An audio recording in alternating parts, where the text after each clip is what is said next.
இன்னைக்கு நான் உங்களோடு பேசுகிற தலைப்பு என்னன்னு சொன்னா, கொஞ்சம் கவனிங்க. உண்மையுள்ள ஊழியன் கிறிஸ்துவின் வருகைக்காக பொறுமையோடு காத்திருப்பான்.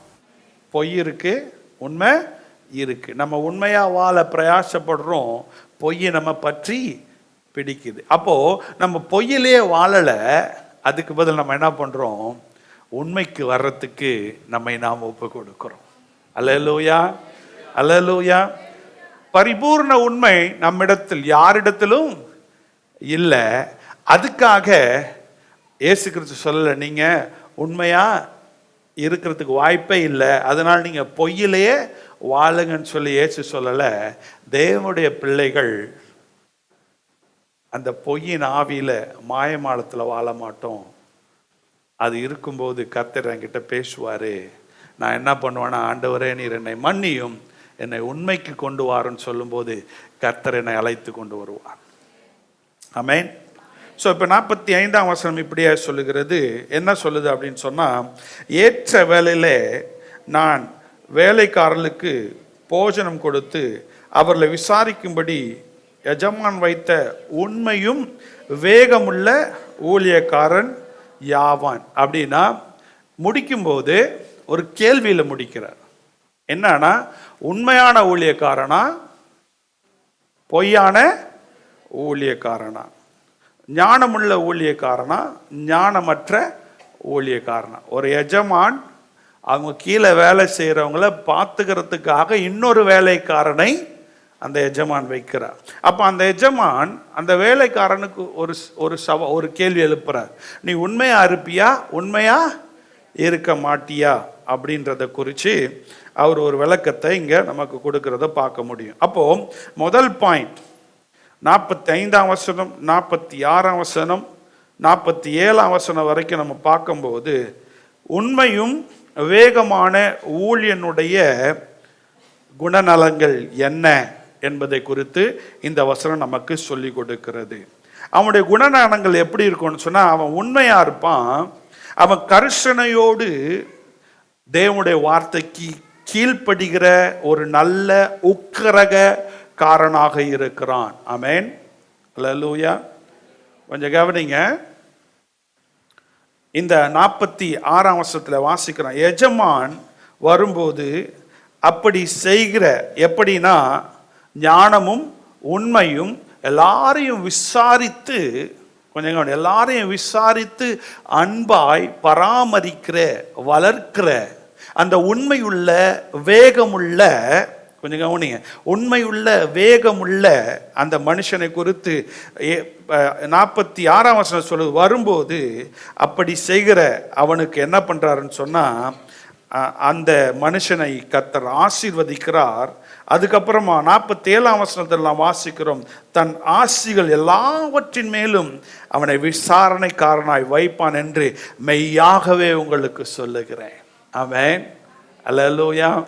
கொஞ்சம் கவனிங்க. எல்லா வேலைக்காரங்களை பார்க்கும்போது, நீங்க கரிசனையோடு பார்க்கும்போது, அதாவது கர்த்தர் நம்மளை என்ன பண்ணியிருக்காரு, எஜமானா வைக்கல. எல்லாரும் சொல்லுங்க, என்ன எஜமானா வைக்கல. ஆமென், அல்லேலூயா. ஒருவேளை நமக்கு பிஸ்னஸ் இருக்கலாம், ஒருவேளை நம்ம ஒரு வேலையில் ஒரு நல்ல பொசிஷனில் வச்சிருக்கலாம். ஆனாலும் கர்த்தர் இந்த பூமியில் நம்மளை எஜமானா வைக்கல, நம்மளை வேலைக்காரனாய் வைத்திருக்கிறார்.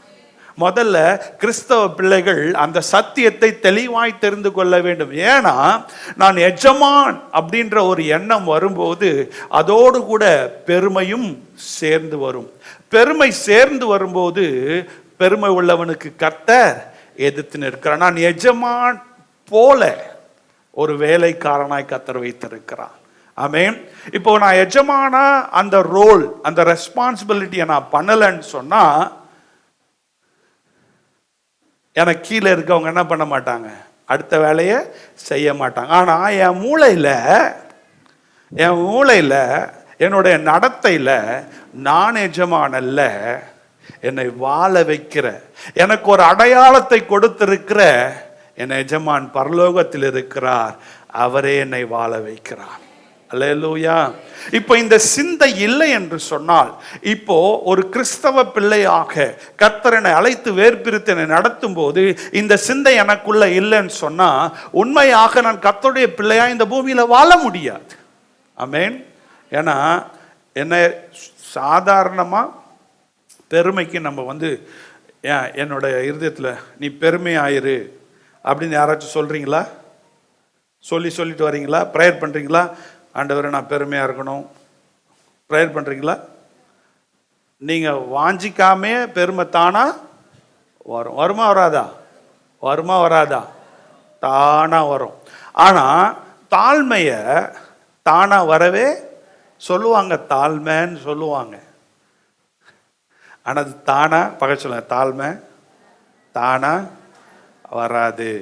சொல்லுங்க, பக்கத்து சொல்லுங்க, சிரிச்சுட்டே சொல்லுங்க, சோகமாக சொல்லாதீங்க, உங்களை பார்த்து சொல்லுங்க, தாழ்மை தானா வராது. ஆமென். அம்மா இதை செய்யாதம்மா, நீ உனக்கு எனக்கு நீ வந்து எனக்கு சொல்லாது. அப்பா இது செய்யாதப்பா, நீ எனக்கு வந்து சொல்லாது. ஏன்? தானா வராது. ஆனால் பெருமை தானா வரும். ஆமென். இப்போ நம்ம வந்து வாலிப பிள்ளைங்களாக இருக்கும்போது உங்கள் அம்மா உங்கள் அப்பா உங்ககிட்ட சொல்கிறாங்க, அம்மா ஸ்கூலுக்கு போகிற, வேலைக்கு போகிற, ஸ்கூலில் படிக்க போகிற, படிச்சுட்டு ஒண்டி வா, வேலைக்கு போகிற, வேலையை ஒண்டி செஞ்சுட்டு வா. எத்தனை பேர் உண்மையாக கேட்டோம்? எத்தனை பேர் உண்மையாக கேட்டீங்க அப்பா அம்மா சொல்கிறத? 100க்கு 100 மார்க் இருக்குல்ல, 100க்கு 100 யாரெல்லாம் கேட்டீங்க சொல் பேச்சு? இப்போதான் சிரிக்கிறாங்க ஒரு சிலர்லாம். ஆமென். ஆனால் கேட்டோம். ஆமென். இப்போ நீங்கள் உங்கள் பிள்ளைங்களுக்கு சொல்கிறீங்க, நீங்கள் உங்களுக்கு பிள்ளைங்க சொல்கிறீங்க. இப்போது உங்கள் பிள்ளைங்கிட்ட எப்படி எதிர்பார்க்குறீங்க? 100க்கு எதிர்பார்க்குறீங்களா? யாரெல்லாம் எதிர்பார்க்குறீங்க? 100க்கு 100 யாரெல்லாம் எதிர்பார்க்குறீங்க? ஆமென். Good good. அவங்க சொன்னாங்க, நாங்கள் 100க்கு 100 எங்கள் அப்பா அம்மா சொன்னதுக்கு நாங்கள் வந்து கீழ்ப்படியில், ஆனாலும் கீழ்ப்படிஞ்சோம். ஆமென். இப்போது நம்ம என்ன பண்ணுறோன்னா அதையே நம்ம பிள்ளைங்கிட்ட எதிர்பார்க்குறோம். நம்மளும் நம்ம பிள்ளைங்கிட்ட, ஆனால் நம்ம பிள்ளைங்கள 100க்கு 100 கீழ்ப்படியலை. ஆமென். பரவாயில்லையா? 100க்கு 100 கீழ்ப்படியலைன்னா பரவாயில்லையா? பரவாயில்லையா? கீழ்ப்படியணுமா? பண்ண மாட்டாங்க. 100க்கு 100 கீழ்ப்படிய மாட்டாங்க. எப்போ 100க்கு 100 கீழ்ப்படிவாங்கன்னா, இந்த தேவனுடைய வார்த்தை அவங்களுக்கு உள்ள போக போக போக சத்தியத்தை அறிவீர்கள். அல்லேலூயா. அப்போ நான் ஏன் இதை சொல்றேன் அப்படின்னு சொன்னா, நான் எதுக்காக இதை பேசிட்டு இருக்கேன்னு சொன்னா, நிறைய நேரத்தில் நம்ம மறந்துடுறோம். ஒருத்தங்க கிட்ட நம்ம எதிர்பார்க்கறது என்னன்னா, நம்ம செய்யாததை மற்றவங்க கிட்ட அதிகமா எதிர்பார்க்கிறோம். ஆமென். ஸோ இங்கே அந்த ஊழியனை குறித்து இயேசு கிறிஸ்து உவமையா சொல்லும்போது, அவர்கள் உண்மை உள்ளவர்கள், அவர்கள் கரிசனை உள்ளவர்கள், அவர்கள் கீழ்ப்படுகிறவர் என்று சொல்லி இந்த வசனம் நமக்கு சொல்லிக் கொடுக்கிறது. அப்படி செய்கிறவர்களுக்கு தேவன் பரிசை கொடுக்கிறார், ரிவார்ட் கொடுக்கிறாரு. அவர் கொடுக்கிறது என்னன்னா, நீ கொஞ்சத்தில் உண்மையா இருந்த உன்னை அநேகத்திற்கு என்ன பண்றேன், ஆசீர்வாதமாய் கர்த்தர் வைக்கிறார். வசனத்தை நம்ம வாசிக்கும் போது நமக்கு எல்லாம் புரியும். 47ஆம் வசனம், வெளிப்படுத்தல் விசேஷம் 3ஆம் அதிகாரம் 21ஆம் வசனம் என்ன சொல்லுதுன்னு பார்ப்போம். வெளிப்படுத்தல் விசேஷம் 3ஆம் அதிகாரம் 21ஆம் வசனம், நான் ஜெயம் கொண்டு பிதாவுடைய சிங்காசனத்துல அவரோடு கூட உட்கார்ந்தது போல ஜெயம் கொள்ளுகிறவனவனோ அவனும் என்னுடைய சிங்காசனத்தில் என்னோடு கூட உட்காரும்படி அருள செய்வேன். அருள செய்வேனா கிருபை செய்வேன். ஆமென். நான் எப்படி ஜெயம் கொண்டு பிதாவின் வலது பரிசத்தில் உட்கார்ந்துட்டு இருக்கனோ, உண்மையும் ஞானமாய் கர்த்தருக்காக இந்த பூமியில நாம் உண்மையாய் யுத்தம் செய்யும் போது, கொஞ்சம் கவனிங்க, உலக பிரகாரமான ஆசீர்வாதத்திற்காக இயேசுவை விற்காம, இயேசுவை விட்டு கொடுக்காம, ஏதோ இயேசுவை மதம் மாறி பின்பற்றாம, அவருடைய உறவுல உண்மையாய் வாழ்கிற, ஒருவேளை லாசருவை போல் இருந்தாலும், ஒருவேளை யோபுவை போல் இருந்தாலும், ஒருவேளை சீஷர்களை போல், நிறைய நேரத்தில் இன்னைக்கு யாரும் வந்து வேதத்தில் இருக்கிற எடுத்துக்காட்டை வச்சு பேசுறது இல்லை. ஆமென். அல்லேலூயா. வேதம் ஒன்று சொல்லுதுன்னா நம்ம ஒன்று சொல்லி கொடுக்குறோம். ஆண்டவரை நம்பினா நம்ம பூமியிலே கெத்தா இருப்போம், இருக்கலாம். ஆமென். எப்படி? பூமியில கெத்தா இருக்கலாம், இல்லாமலும் போகலாம். ஆனா கண்டிப்பா பரலோகத்துல கெத்தா இருப்போம். ஆமென். அல்லேலூயா. நான் சொல்றது புரியலையா? நிறைய நேரத்துல நம்ம உபதேசங்களை மாற்றுகிறோம். ஆமென். கொஞ்சம் யோசிச்சு பாருங்க. 12 சீஷர்கள் இந்த பூமியில எவ்வளவு கெத்தா இருந்தாங்க. லாசர் இந்த பூமியில எவ்வளவு கெத்தா. இதெல்லாம் பைபிள் சொல்லி கொடுக்குது. நீங்க கெத்தா தான் இருக்கணுங்க, வெக்கப்பட்டுக்கு தான் அங்கே போகக்கூடாது, ஆசீர்வாதமாக தான் இருக்கணுங்க. பாஸ்டரா நம்ம சகோதர சகோதரியில் ஒருத்தருக்கு ஒருத்தர் உதவி செய்து இதெல்லாம் பண்ணுவோம். ஆனால் it's not a guarantee that your life will be prosperous. அதாவது உலக பிரகாரமான ஆசீர்வாதத்தினாலே நீங்கள் நிரம்பி வழிந்திருப்பீர்கள் என்று சொல்லி நீங்கள் தேவனுடைய பிள்ளைனா இது கண்டிப்பாக கிடைக்கும்னு சொல்லி நோபடி கேன் சே காட் சே. தேவன் சொல்லுகிறார்னு சொல்ல கூடாது. ஆமென். அல்லேலூயா. நான் விரும்புகிறேன்னு சொல்லலாம், அம்மாவா அப்பாவா நாங்கள் விரும்புகிறோன்னு சொல்லலாம். ஒரு பாஸ்டரா என்னுடைய ஆடுகள் செழித்து கொழுத்து வளர வேண்டும் என்று சொல்லி நான் ஜெபிக்கலாம். ஆனால் கர்த்தர் சொல்லுகிறார், உன்னை செழிப்பாய் வைப்பார். ஆமென். அல்லேலூயா. நான் சொல்லலாம், கர்த்தருக்கு சித்தமானால் உன்னை கர்த்தர் செழிப்பாய் வைப்பார். இந்த செழிப்பு எதை குறித்து? உலகத்தின் செழிப்பை குறித்து. இந்த செழிப்பு வந்து பரலோகத்தின் செழிப்பு அல்ல. ஆனால் கண்டிப்பாக சொல்கிறேன், கர்த்தருடைய பிள்ளைகளை கர்த்தர் பரலோகத்தில் செழிப்பாய் வைப்பார் என்று சொல்லி வாக்குத்தத்தம் பண்ணியிருக்கிறார். ஆமென். அல்லேலூயா. அப்போ ரெண்டாவது நம்ம வாசிக்கும் போது 48ஆம் வசனத்தில் first is a faithful servant, the faithful servant is a wise servant அப்படின்றத பற்றி பார்க்குறோம். அவர் கிடைக்கிற ரிவார்டை பார்க்குறோம். there is a evil servants in our midst.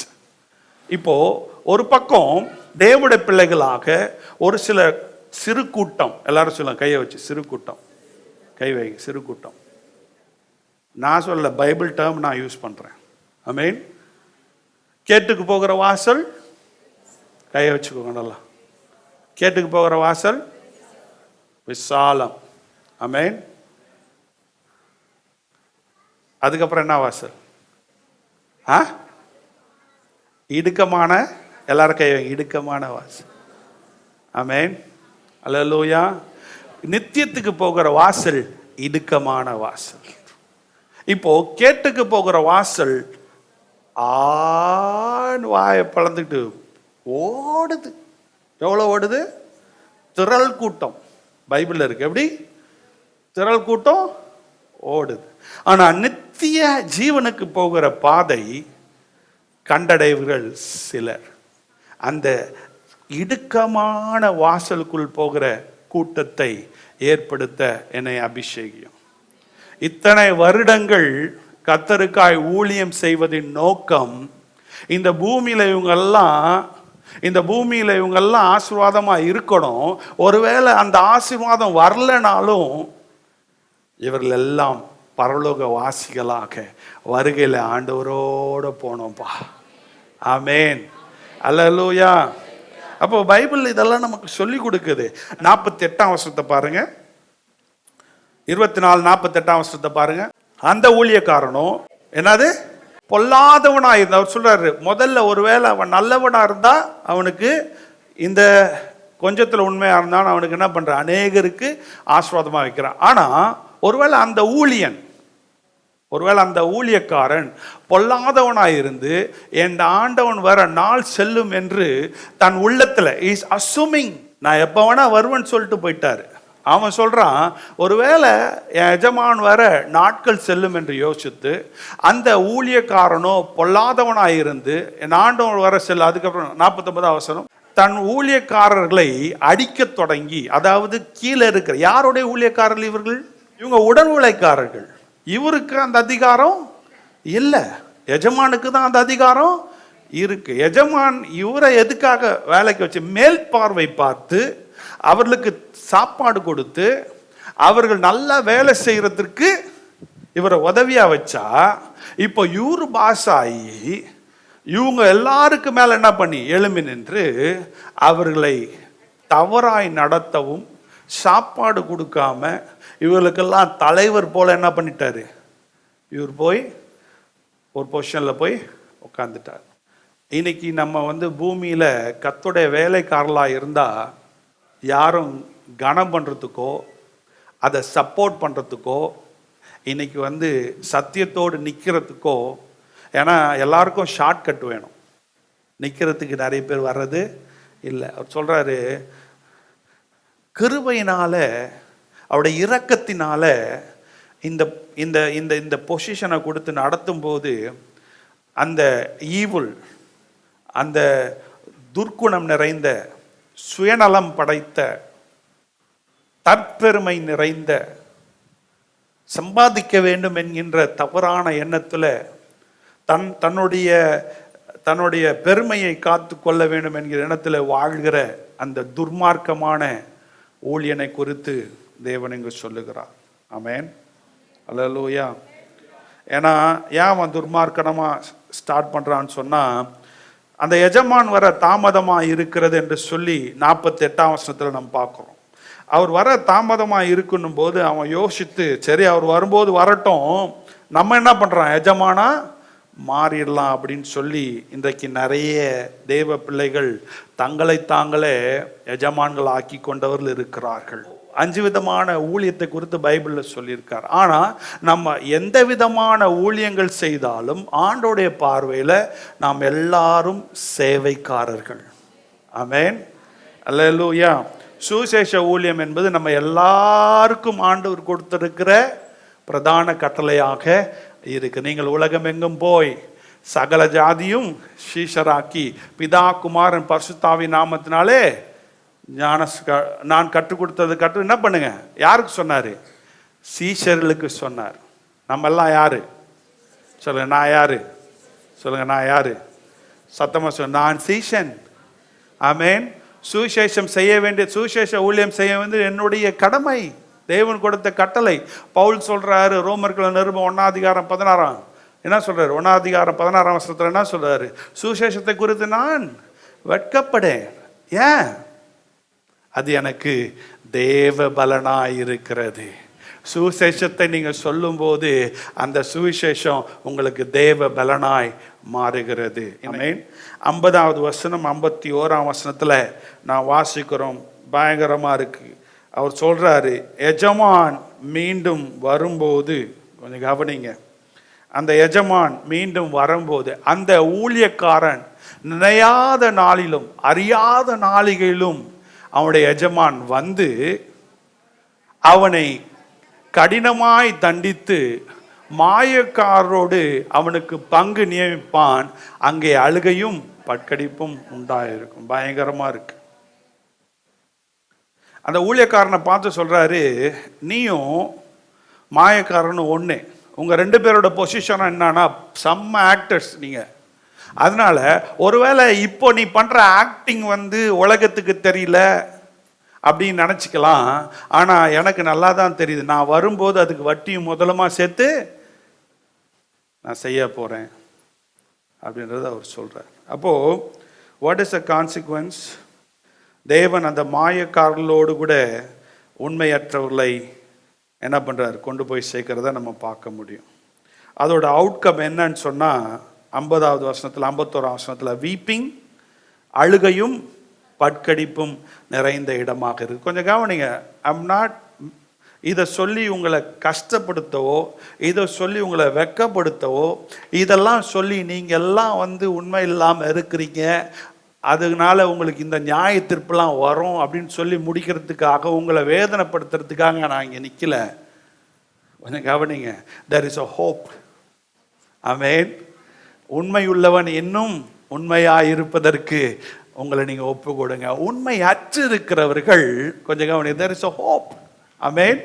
ஞானமற்று இருக்கிறவர்கள், இந்த உலகத்தோடு ஓடிக்கொண்டு இருக்கிறவர்கள், அவர் வரும்போது பார்த்துக்கலான்னு சொல்லி ரிலாக்ஸா இந்த உலகத்துக்கு ஒத்த வேஷம் தரித்து காலையிலேருந்து நைட்டு வரைக்கும் உலகத்துக்காகவே நம்ம ஓடி ஆண்டோடைய சமூகத்தில் உக்காராம, அவரோடு கூட பேசாம, அவர் சொல்றத கேட்காம, இந்த கிறிஸ்தவ வாழ்க்கைய இந்த ஆண்டோட இருக்கிற உறவோடு வாழாம வாழ்ந்துட்டு இருக்க கூட்டத்துக்கு ஆண்டவர் ஒரு வாய்ப்பை கொடுக்கிறாரு. நான் உன்னோடு கூட உறவாட விரும்புகிறேன். நீ இப்படியே ஞானமற்று கொஞ்சம் துர்மார்க்கமான ஒரு ஊழியனா நீ வாழணும்னு அவசியம் இல்லை. வா வா, என்கிட்ட வா, என் நித்தியத்துக்கு வா. அவர் சொல்றாரு, ஏசாயா தீர்க்கதரிசன புஸ்தகம் 59ஆம் அதிகாரம் 1ஆம் வசனத்துல அவர் சொல்ற, ரட்சிக்க கூடாதபடி என்னுடைய கரம் குறுகி போகவில்லை. ஆமென், அல்லேலூயா. சத்தம் அல்லேலூயா சொல்லுங்களேன். அப்ப என்னன்னா, ஒரு விரித்த கரமாய் நீ எந்த மனுஷனார், எவ்வளோ பாவியார், எவ்வளோ துரோகமான துர்மார்க்கமான, கொஞ்சம் கவனிங்க, துர்மார்க்கமான ஊழியனா இந்த பூமியில் வாழ்ந்துட்டு இருந்தாலும் ஆண்டோடைய கரம் விரித்திருக்கிறது. ஆமென், அல்லேலூயா. அவர் கரம் என்ன பண்ணல, குறுகி போகல. அப்படின்னா என்ன சொல்றான், உன்னை தாராளமாய் நேசிப்பதற்கு வா வா, என்கிட்ட வான்னு சொல்றார். அப்போ அவர்கிட்ட வர முடியாம நம்மளை தடை பண்றது என்ன? அவர்கிட்ட நம்மளை வர முடியாம அவருடைய நேசத்துல ஓடி அவரை கட்டி பிடிச்சி அவரோடு கூட நடக்க, அவரோடு கூட பழக, அவருடைய குணாதிசயத்தை நம்ம பெற்றுக்கொள்ள முடியாம தடை பண்றது என்ன? என்னங்க தடை பண்ணுது? கீழே இருக்க வசனம் சொல்லுது, நம்முடைய பாவங்களே சொல்ல, என்னுடைய பாவங்களே எனக்கும் அவருக்கும் நடுவாக பிரிவினை உண்டாக்குகிறது. ஆமென், அல்லேலூயா. என்னங்க புரியுது? தேவன் பரிசுத்தம் உள்ளவர். அவர்கிட்ட போகணும் அப்படின்னு சொன்னா நம்ம பரிசுத்தமானாதான் அவரோடு இணைய முடியும். அப்போ அவர் கூப்பிடும்போது, இயேசுவே என்னை மன்னியும், இயேசுவே நான் துர்மார்க்கமாய் வாழ்ந்து விட்டேன், நான் பாவ சேற்றில வாழ்ந்து கொண்டிருக்கிறேன், உமக்கு பிரியமில்லாமல் வாழ்ந்து கொண்டிருக்கிறேன், என் குடும்பம் உலகத்தை நோக்கி ஓடிக்கொண்டிருக்கிறேன், நானும் உலகத்தை நோக்கி ஓடிக்கொண்டிருக்கிறேன், மாயமாலமாய் வாழ்ந்து கொண்டிருக்கிறேன், என்னை மன்னியும், என்னை ஏற்றுக்கொள்ளும், என்னை பரிசுத்தமாக்கும் என்று சொன்ன உடனே அந்த பிரிவினை மாறி நம்மை இணைத்து கொள்ளுகிற தேவனை நாம் ஆராதிக்கிறோம். எத்தனை பேர் நம்புறீங்க? அல்லேலூயா. 1 யோவானுக்கு எழுதின புஸ்தகம் 1ஆம் அதிகாரம் 8ஆம் வசனம் சொல்லுது. நானே எனக்கு தோணுனதை சொல்லலை. அவர் சொல்றாரு, நீங்க பாவம் இல்லைன்னு சொல்லி நீங்க சொல்லிட்டு இருந்தீங்கன்னா நீங்கள் பொய்யராய் இருக்கிறீர்கள். நமக்கு பாவம் இல்லை என்போமானால் நம்மை நாமே வஞ்சிக்கிறவர்களாய் இருக்கிறோம். சத்தியம் நமக்குள்ளே இல்லை. இது யாருக்கு சொல்றாரு? அவருடைய பிள்ளைகளுக்கு சொல்றாரு. ஆமென். 9ஆம் வசனத்தில் சொல்றாரு ரொம்ப அழகா. 9ஆம் வசனத்தில், நம்முடைய பாவங்களை நாம் அறிக்கையிட்டால், சொல்லுங்க, என்னுடைய பாவங்களை நான் அறிக்கையிட்டால் பாவங்களை நமக்கு மன்னித்து எல்லா அநியாயத்தையும் நீக்கி நம்மை சுத்திகரிப்பதற்கு இயேசு உண்மையும் நீதியும் உள்ளவராயிருக்கிறார். ஆமென், அல்லேலூயா. It is a good news. I'm not here to discourage you. I'm not here to break you. I'm not trying to make you to feel bad. உங்களை நீங்க யார் தெரியுமா, நீங்க ஒன்றும் இல்லை அப்படின்னு சொல்லி உங்களை காயப்படுத்தவும், கொஞ்சம் கவனிங்க, உங்களை பலவீனப்படுத்தவும் இங்க நான் மேல நிக்கல. ரட்சகர் இருக்கிறார், உங்களை ரட்சிக்க அவர் வல்லவராயிருக்கிறார். நம்ம எல்லாரும் அந்த ரட்சகரை நோக்கி கூப்பிடும் போது, நம் பாவ அறிக்கை செய்யும் போது, இந்த ரட்சகர் நம்மை பரிசுத்தமாக்க உண்மை உள்ளவராயிருக்கிறார். ஆமென், அல்லேலூயா. இல்லைன்னா உக்காந்துக்கிட்டு அவனை பாரு, இவனை பாரு, பக்கத்து வீட்டுக்காரனை பாரு, அந்த லீடரை பாரு, அந்த பாஸ்டரை பாரு, இந்த ஊழியத்தை பாரு, இதுக்குன்னு ஒரு பெரிய கூட்டம் உக்காந்துக்கிட்டு என்ன பண்ணிட்டு இருக்கு, ஒருத்தரை கையை காட்டுட்டு உக்காந்துட்டு இருக்கு. ஆமென், அல்லேலூயா. இங்க கையை காட்ட வரல, நம்ம எல்லாரும் பரிசுத்தரை நோக்கி போவோம். பரிசுத்தரே நம்முடைய நம்பிக்கையா இருக்கிறார். ஏன்னா அவர் சீக்கிரமா வர்றார். அல்லேலூயா. சத்தம் அல்லேலூயா சொல்லுங்களேன். ஸோ அதனால நான் முடிக்க விரும்புகிறேன். அதனாலே நாம் ஆயத்தமாவோம். அதனாலே நம்ம என்ன பண்ணுவோம், நம்முடைய உலக பாரங்கள் நமக்கு ஒரு பக்கம் இருந்தாலும் இயேசு வருகிற நாள் நமக்கு தெரியாததுனால ஒருத்தர் தேற்றி நம்மை ஆயத்தப்படுத்தி கொள்வோம். ஆமென், அல்லேலூயா. இப்போ திருட உங்க வீட்டுக்கு வரான்னு தெரிஞ்சிச்சுன்னு வச்சுக்கோங்களேன், என்ன பண்ணுவீங்க? உங்ககிட்ட உங்களுக்கு நியூஸ் வந்துருச்சு, வேற யாருக்கும் வரல, உங்களுக்கு நியூஸ் வந்துருச்சு, திருடன் வரான்னு சொல்லிட்டான், இன்னைக்கு நைட்டு வரான். ஆனால் எத்தனை மணிக்கு? உங்கள் வீட்டில் திருட வரான்னு உங்களுக்கு தான் நியூஸ் தெரியுது, உங்களுக்கு தான் நியூஸ் தெரியுது, ஆனால் எல்லாருக்கும் தெரியல. ஆனால் எத்தனை மணிக்கு வரான்னு என்ன பண்ணுவீங்க? நல்லா ஏசியை போட்டு திருடனே நீ வா அப்படின்னு சொல்லி நல்லா கொரட்டை விட்டு தூங்குவீங்களா? கொரட்டை விட்டு தூங்குவீங்களா? நிறைய தூங்குற கேஸ் இருக்கு. புரியல. ஃபோனு கால் பறக்கவும் பாருங்க நம்ம ஆளுங்க, அதுவும் வயசான பாட்டிங்க இருக்காங்க பாருங்க, அந்த ஒரு நியூஸ் அவங்க கிட்ட வந்த உடனே அந்த நியூஸை அப்படியே எடுத்து ஒரு 10 நிமிஷத்துக்குள்ள ஃபேமிலியில் இருக்கிட்ட இந்த சின்னதுலேருந்து பெருசு வரைக்கும் நியூஸ் போயிடும். டேய் திருடன் வரான்டா, சின்னதுலேருந்து பெருசு வரைக்கும் என்ன பண்ண சந்ததியே கூப்பிட்டு நிப்பாட்டிடும். ஆமென். திருடன் வரான்டா என்னது 10 நிமிஷத்துல போயிடும் நியூஸ். ஏன்? வீட்டில் அவ்வளோ பொக்கிஷம் இருக்கான். என்ன நான் சொல்ல வரேன்னா, கொஞ்சம் கவனிங்க. அந்த அளவுக்கு நம்மளது போயிடும்ன்றதுக்காக அவ்வளோ ஜாக்கிரதையா நம்ம விழிச்சிருக்கும் போது கொஞ்சம் கவனிங்க, இயேசு கிறிஸ்து வரார். 10 நிமிஷத்துல ஊரையே கூப்பிட்டு நமக்கு பாதுகாப்பு கொடுக்க முடியும்னா, இயேசு கிறிஸ்து வருகை இருக்குன்னு சொல்லும் போது அவர் வரும்போது வரட்டும் பார்த்துக்கலாம். ஆமென், அல்லேலூயா. நாட்கள் செல்லாது, நம்ம வேகமாக செயல்படணும் சிஸ்டர். பார்க்க சொல்ல, வேகமாக செயல்படணும். ஆமென், அல்லேலூயா. என் தேவன் கணக்கு கேட்கிறார். நம்ம எல்லாரும் we have to be steward, we have a responsibility. நம்ம எல்லாருக்கும் பொறுப்பு இருக்கு. சொல்லுங்க, எனக்கு பொறுப்பு இருக்கு, எனக்கு பொறுப்பு இருக்கு. உண்மை உள்ள ஊழியனாக கர்த்தருக்காக உண்மையாய் வாழ்வதற்கு, அவருக்காக நிற்பதற்காக, அவருக்காக எரிந்து கொண்டிருப்பதற்காக, அவரை பற்றி சொல்வதற்காக, அவர் என் வாழ்க்கையில செய்த நன்மையை சொல்வதற்காக, என்னை தூக்கி எடுத்த விதங்களை சொல்வதற்காக, என்னை கழுவின விதங்களை சொல்வதற்காக, இன்னைக்கு என்னை கண்மலையில நிறுத்தியிருக்கிற அந்த மேன்மையை சொல்வதற்கு எனக்கு பொறுப்பு இருக்கிறது. அல்லேலூயா. நான் மறைச்சு வைக்க கூடாது. எனக்கு இந்த வாழ்க்கை வாழ்றதுக்கே தகுதி இல்லை, ஆனாலும் கர்த்தர் என்னை உயர்த்தி வைத்திருக்கிறார். ஆமென். I have a responsibility. Every one of us have a responsibility because God is going to ask us what you did. I gave you all of this. You are not the master. I gave. ஆண்டவர் சொல்லுவார், உன்னை படிக்க வச்சேன், எங்க அப்பா படிக்க வச்சார், உங்கள் அப்பாவை பயன்படுத்தி அவர் படிக்க வச்சார். ஆமென், அல்லேலூயா. அப்பாக்காக நன்றி. அப்பா மூலமாக படிக்க வச்ச தேவாதி தேவனுக்கு நன்றிக்கு மேலே நன்றி. ஆமென். உனக்கு திருமணம் செஞ்சு வச்சாரு. எனக்கு எப்போ ஏசப்பா வந்து திருமணம் செஞ்சு வச்சாரு? யாரையாச்சும் ஒருத்தரை கொண்டு. ஆமென். தேவன் அறியாமல் ஓடிட்டே இருந்த, பாவத்தில் ஓடிட்டே இருந்த, யாரோ ஒருத்தர் மூலமா அவர் உன்னை முன் குறிச்சதுனால அவர்களை கருவியாய் பயன்படுத்தி உன்னை இங்க கொண்டு வந்து உட்கார வச்சிருக்கார், என்னை இங்க நிக்க வச்சிருக்கார். ஆமென். அப்போ அவர் என்னை தேடி வந்தார், நான் அவரை தேடி போல. ஆமென். நான் அலைந்து திரிந்து கொண்டிருந்தேன், என்னை அவர் தேடி வந்தார். ஆமென். இப்ப இவ்வளோத்தையும் நம்ம பெற்றுக்கிட்டு நம்ம இந்த தேவனுக்கு என்ன செய்யறோம்? ஆமென். ஒவ்வொரு சண்டே வருது போகுது, ஒவ்வொரு மண்டே வருது போகுது, Tuesday, Wednesday, Thursday, Friday, Saturday. காலைல நம்ம என்ன தொடங்குறோம்? நமக்காகவே வாழ்கிறோம், இந்த உலகத்திலே வாழ்கிறோம்.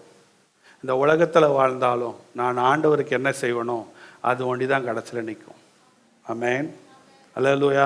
அப்போ இந்த உலகத்தில் நான் செய்ய வேண்டிய பொறுப்பை செய்யக்கூடாது. எஸ், அதையும் செஞ்சு கர்த்தர் நமக்குன்னு சுவிசேஷ வேலையை கொடுத்துருங்க. அந்த பொறுப்பையும் நாம் செய்ய வேண்டும் என்று சொல்லி கர்த்தர் விரும்புகிறார். ஆமேன். கடைசி அந்த வசனத்தை நம்ம வாசித்து நாம் ஜெபித்து முடிக்க இருக்கிறோம். ஆமேன். கொலோசியர் புஸ்தகம் 3ஆம் அதிகாரம் 23-24 வசனம். நீங்கள் கர்த்தராகிய இயேசு கிறிஸ்துவை சேவிக்கிறதுனால சுதந்திரமாகிய பலனை கர்த்தராலே பெறுவீர்கள் என்று அறிந்து. யாரை நீங்க சேவிக்கிறீங்க? சொல்லுங்க, யாரை நீங்க சேவிக்கிறீங்க? யாருக்கு சேவை செய்றீங்க? நீங்க எந்த துறையில வேணா இருங்க. கொஞ்சம் கவனிங்க, நிறைய பேருக்கு இந்த எந்த துறையில வேணா இருங்க. நீங்க யாருடைய பிள்ளை? நீங்க யாருடைய பிள்ளை? சொல்லுங்க, கையை சொல்லுங்க. நான் நான் நான் தேவனுடைய பிள்ளை. 25ஆம் வசனம் இப்படியாக சொல்லுகிறது, அநியாயம் செய்கிறவன் தான் செய்த அநியாயத்துக்கேற்ற பலனை அடைவான், பட்சபாதமே இல்லை. ஆமென். பட்சபாதமே இல்லை. ஆகவே கர்த்தருக்கு நம்பிக்கையின் செய்தியை கொடுத்திருக்கிறார், மனம் மாறுகிற செய்தியை கர்த்தர் கொடுத்திருக்கிறார், மறுரூபமாக்குற செய்தியை கர்த்தர் கொடுத்திருக்கிறார். தேவ பிள்ளையை, உன் இருதயத்தை நீ கடினப்படுத்த வேண்டிய அவசியம் இல்லை. நாம் எல்லாரும் வழி விலகி ஏகமாய் கெட்டு போயிருக்கிறோம். இங்க உலகம் ஓடுற ஓட்டத்தை ஓடு, உலகம் ஓடுற ஓட்டத்தை ஓடு. படி, ஆண்டவரை தேடு.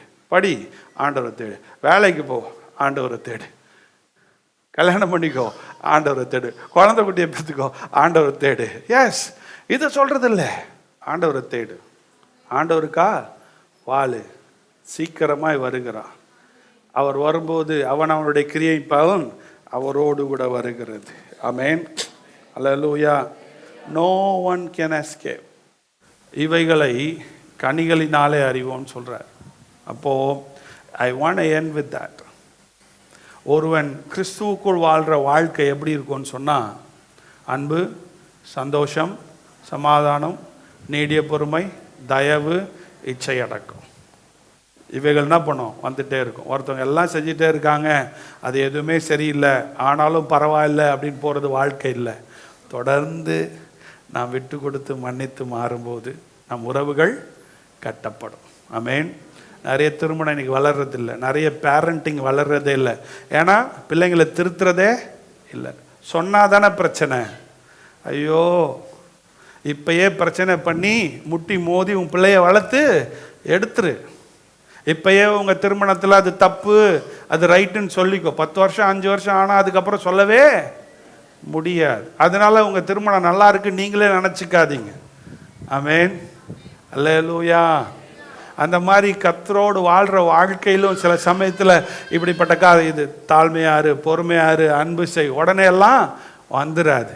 கேட்க கேட்க கேட்க விட்டு கொடுக்க விட்டு கொடுக்க நாம் அவரை போல மாறுவது கர்த்தர் உதவி செய்கிறார். ஆமென். அப்படியே ஏஞ்சி நிற்போம் எல்லாரும்.